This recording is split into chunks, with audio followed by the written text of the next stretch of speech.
Attorney, you mentioned kanina you always kay si Mayor Benji Magalo.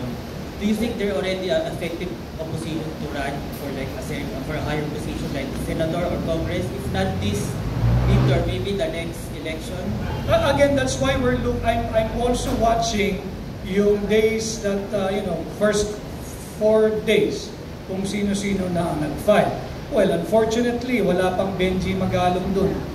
Diba? Unfortunately, yung aking kaibigan, si Dante Marcoleta, wala pa rin. But I think he signified that he is running and he is filing October 8 yata, si Kong Dante. Last day, pwede pa, last day, no? Last day. So, wala eh.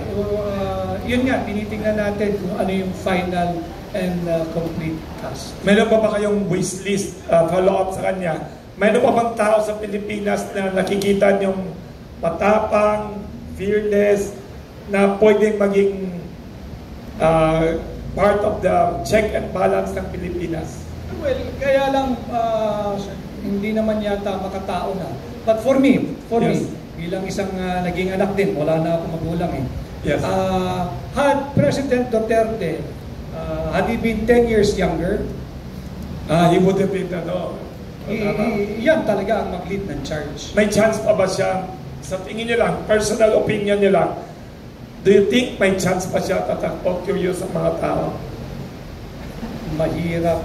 Mahirap magsalita para sa kanya. But kung puso't at puso lang, ang puso niya ay para sa Pilipino.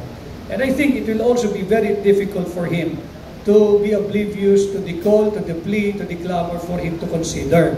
But at the same time, we have to be fair to the former president. He has done service to the country. He has given 6 good years of his life as president. And kung ano man ang maging decision niya, we just all have to respect it.